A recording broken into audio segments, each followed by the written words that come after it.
Price lot. Life is too short அப்படின்னு நம்ம சொல்லுவாங்க. இந்த கேலக்ஸி, யூனிவர்ஸ், இந்த பிளானட்ஸ் இதெல்லாம் பற்றி நம்ம யோசித்து பார்த்தோன்னு சொன்னால், நம்ம கற்பனைக்கும் நம்முடைய அறிவுக்கும் நம்மளுடைய சிந்தனைக்கும் அப்பாற்பட்ட அநேக விஷயங்கள் இங்கே இருக்குது அப்படின்றத கொஞ்சம் கொஞ்சமாக தான் நீ கண்டுபிடிச்சிட்டு இருக்கிறோம். உண்மையாக நம்ம இந்த யூனிவர்ஸ், இந்த கேலக்ஸி, இந்த சோலார் சிஸ்டம், இந்த பிளானட், அதில் ஒரு எர்த்து, அதில் ஒரு கண்ட்ரி, அதில் ஒரு ஊர், அதில் ஒரு வீட்டில் நம்ம இருக்கிறோன்னு யோசித்து பார்த்தா, இந்த உலகத்தில் இந்த டைம் ஸ்பெனில் நம்ம ஆக்குப்பை பண்ணுற ஸ்பேஸும் இந்த ஆக்குப்பை பண்ணுற டைமும் ரொம்ப ரொம்ப ரொம்ப கம்மி. அதாவது தூசி திரும்பு அப்படின்னு சொல்லலாம். அவ்வளோதாங்க நம்ம உண்மையாக ஒருத்தரும் இடம் பிடிக்கிறோம். ஆனால் இதுக்கு நடுவில் நம்ம போடுற ஓட்டமும் போராட்டமும் அப்பா அதை பற்றி நம்ம யோசித்து பார்க்குறதே ரொம்ப கஷ்டம். ஆனால் வேதத்தில் நம்ம படைக்கப்பட்ட நோக்கத்தை குறித்து, நம்ம வாழ வேண்டிய விதத்தை குறித்து இயேசு கிறிஸ்து பயங்கர க்ளீனாக ஒரு விஷயத்தை சொல்லியிருக்கிறாரு. மத்தேயு 5:13 நீங்கள் பூமிக்கு உப்பாய் இருக்கிறீர்கள். உப்பானது சாரமற்று போனால் எதனால் சாரமாக்கப்படும்? வெளியே கொட்டப்படுவதற்கும் மனுஷரால் மிதிக்கப்படுவதற்குமே ஒழிய வேறொன்றுக்கும் உதவாது. நம்மளுடைய வாழ்க்கை உப்பை போல் இருக்கணுமா?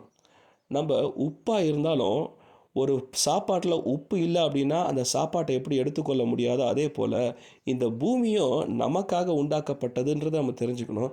அதே போல் இந்த உப்பு இல்லைன்றது ரொம்ப எவிடெண்ட்டாக ஒரு சாப்பாட்டை வாயில் வச்சு உணர்ந்து அடுத்த செகண்ட் தெரிஞ்சிடும். அதே போல் தான் கம்மியான அளவாக இருந்தாலும் அந்த உப்பு தான் அந்த சாப்பாட்டுக்கு ஃப்ளேவரை கொடுக்குதுன்னு சொல்லலாம். அப்போ நம்முடைய வாழ்க்கை அதே மாதிரி தான். நம்ம ரொம்ப துரும்பை போல் ஒரு சிறியவர்களாக ஒரு சின்ன லைஃப் ஸ்பேனை நம்ம இந்த பூமியில் ஆக்குப்பை பண்ணாலும், சின்ன இடத்த, சின்ன ரோல்ஸ், சின்ன ரெஸ்பான்ஸை நம்ம ஆக்குப்பை பண்ணாலும் அது மீனிங்ஃபுல்லாக இருக்கிறது ரொம்ப ரொம்ப அவசியம்.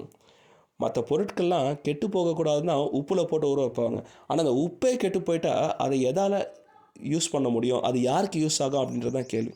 அப்போ நம்மளும் கடவுளுடைய சாயலாய் மனுஷனாய் நம்ம படைக்கப்பட்டிருக்கிறோம், மனுஷத்தன்மையோடு கூட படைக்கப்பட்டிருக்கிறோம் அப்படின்னு சொன்னால், நம்ம கடவுளுடைய சாயலில் படைக்கப்பட்டிருக்கிறோன்றதை நம்ம புரிந்து கொள்ளாமல் நம்ம மனுஷத்தன்மையோடு கூட அவர் நம்மை நேசித்தது போல் மற்றவர்களை நேசித்து நம்ம வாழலை, நம்முடைய குணத்தையும் நம்முடைய தன்மையும் புரிந்து கொண்டு அதை பிரதிபலிக்கிற மாதிரி நம்ம வாழலைன்னு சொன்னால், உப்பு எப்படி சாரம் இல்லாமல் போனால் கீழே தூக்கி போடுறதா முடியுமே தவிர, நம்முடைய வாழ்க்கையும் அதே போல் கடவுளால் எந்த நோக்கத்திற்காக எதற்காக நம்ம உருவாக்கப்பட்டோன்னு நம்ம புரிந்து கொள்ளாமல் அதை செய்யாமல் நம்ம போயிட்டோன்னு சொன்னால், கண்டிப்பாக நம்முடைய வாழ்க்கையும் இந்த வரலாற்றில், இந்த உலகத்துடைய வரலாற்றில் மிதிக்கப்பட்டு அழிந்தும் ஒழிந்தும் போகுமே தவிர கண்டிப்பாக பிரயோஜனமுடையதாக இருக்காது.